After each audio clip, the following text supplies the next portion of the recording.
Stay connected to the world around you. KPBS brings you trusted news, compelling stories, and in-depth reporting every day.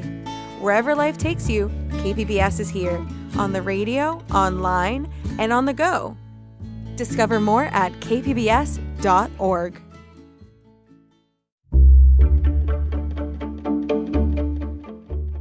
Good morning, I'm Lawrence K. Jackson. It's Wednesday, November 26th. The community rallies behind a North County market owner. More on why next, but first, the headlines.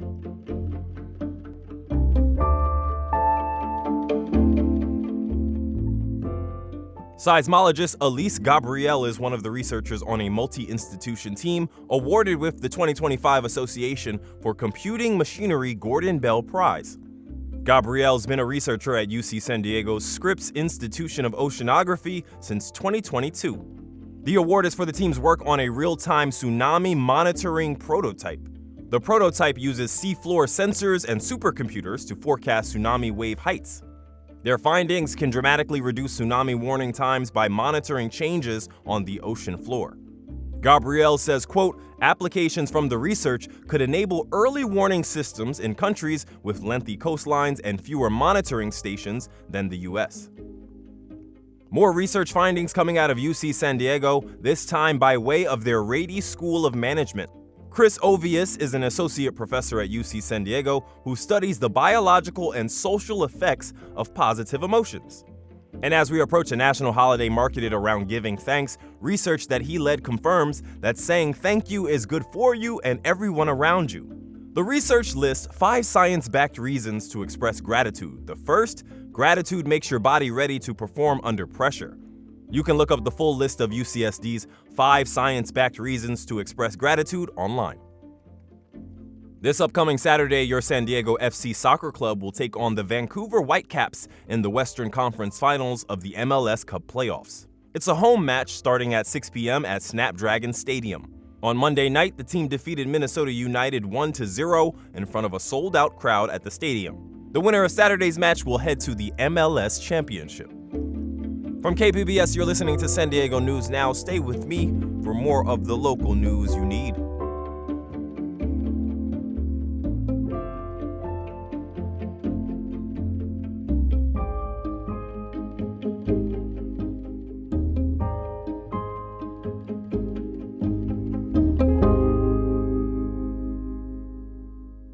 KPBS On Demand is supported by Paint Care, offering households and businesses in California more than 800 leftover paint drop-off sites for recycling. Quantities of 100-plus gallons of paint may qualify for a large volume pickup. Learn more at paintcare.org.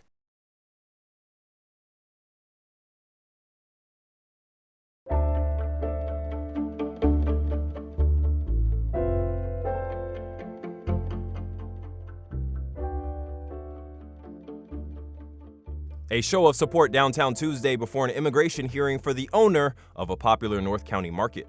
North County reporter Alexander Wen tells us the man feared being deported despite having a work permit. Several dozen people gathered in front of the Edward J. Schwartz Federal Building Tuesday to support Norberto Ambrosio Aguilar, the owner of Just Peachy Market in Lucadia. He says he wants to achieve legal status. He arrived in the U.S. as a teenager in the 90s and had an ongoing immigration case until it was closed 12 years ago. Earlier this month, he got a notice to appear in immigration court. Last summer, DHS began reopening cases that have been administratively closed for years, sometimes even decades.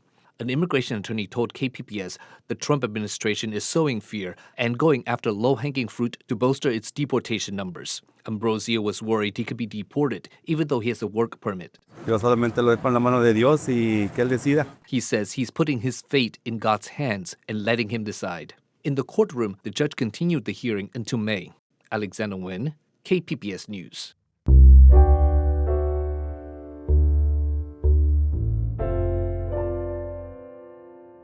Refugees admitted into the U.S. since 2021 are now the subjects of another Trump administration policy targeting legal immigration.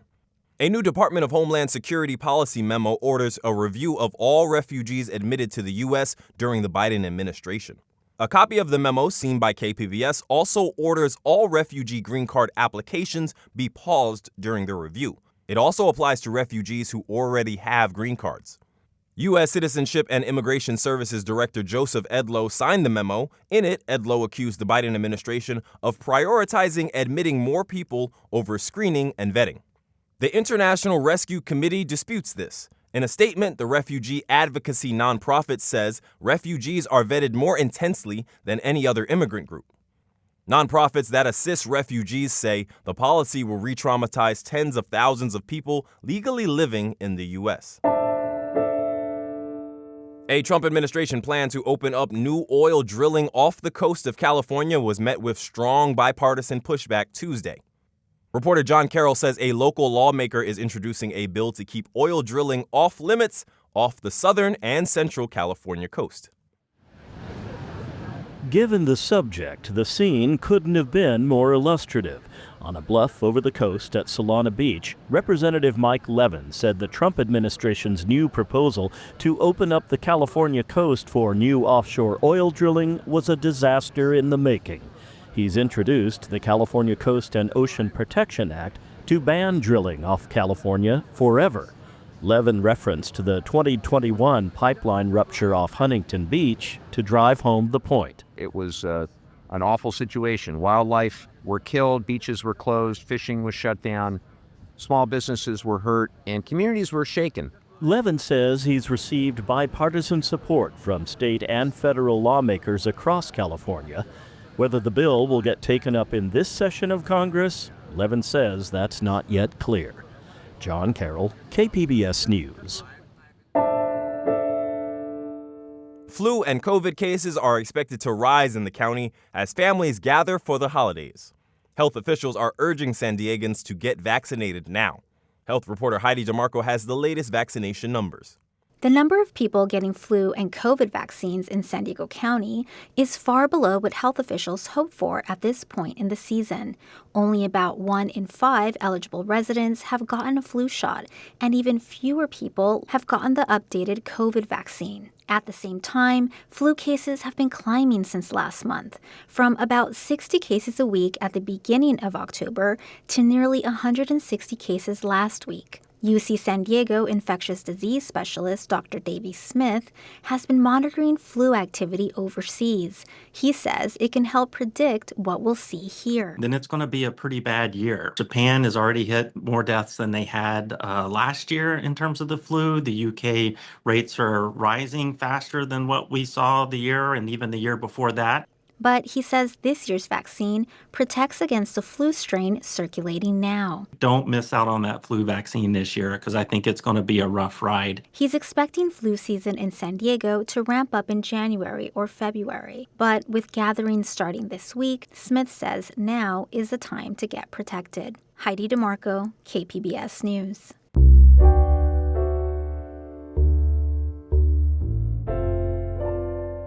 If you're looking for a gift that's meaningful and supports people right here in San Diego, the KPBS Gift Guide has you covered. Our staff put together a list of 31 local gifts that showcase the best of San Diego's art, food, culture, and the outdoors. Arts reporter and host of the Finest podcast, Julia Dixon Evans, discussed some highlights with anchor Debbie Cruz. What did the team want to represent about San Diego through the guide? You know, we have such great and diverse food, coffee, art, and just creative people in the region.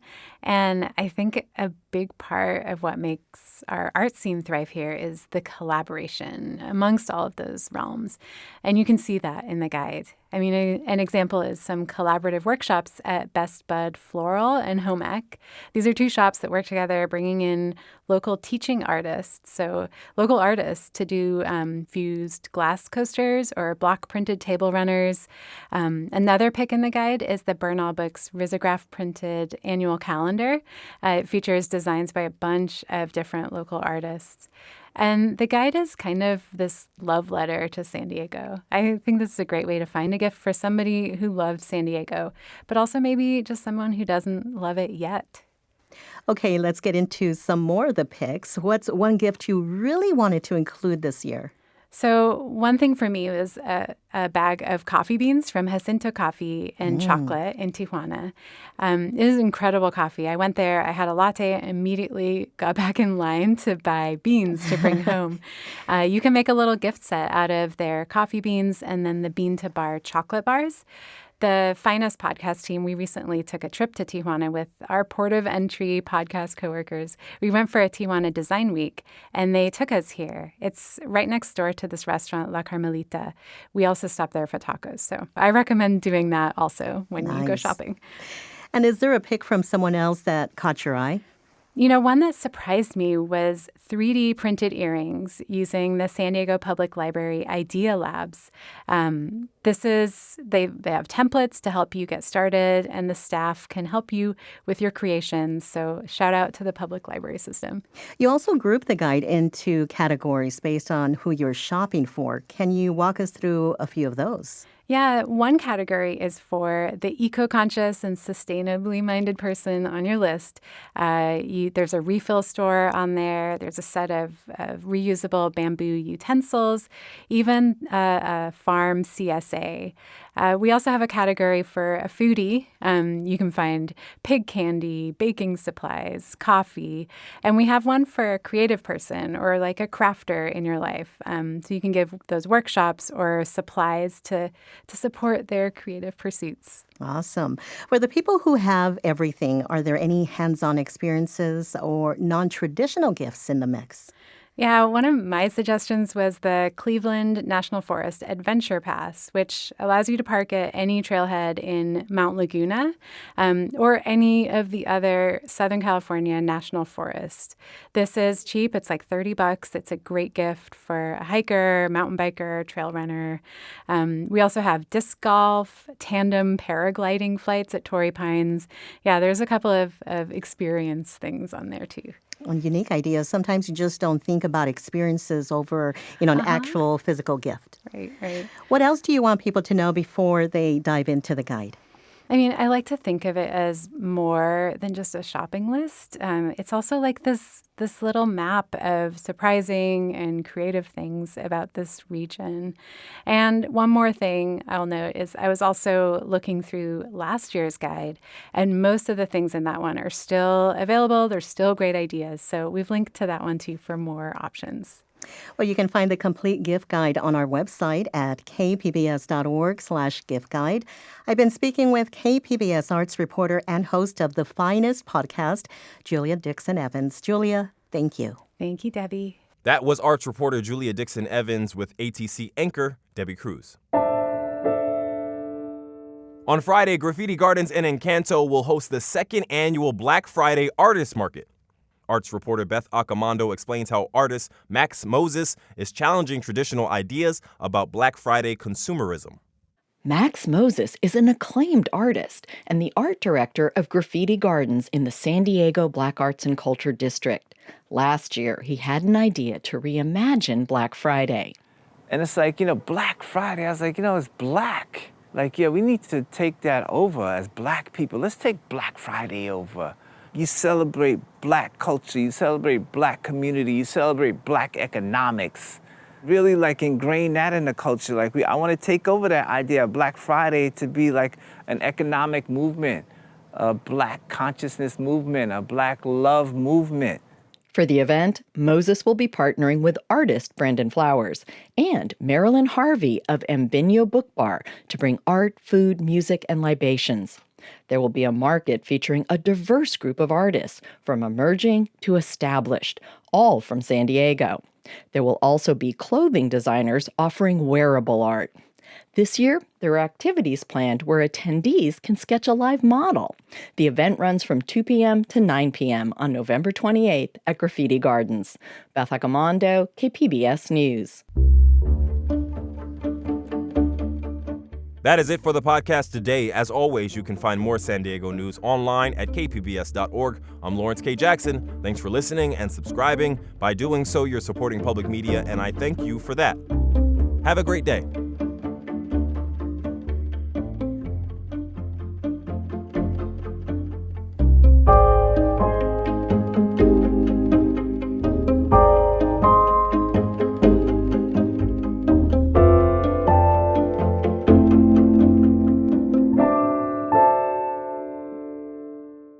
KPBS On Demand is supported by UC San Diego's Art Power, presenting Ginger Minge's Holiday Spectacular on December 5th and 6th at UC San Diego's Epstein Family Amphitheater. Tickets at artpower.ucsd.edu.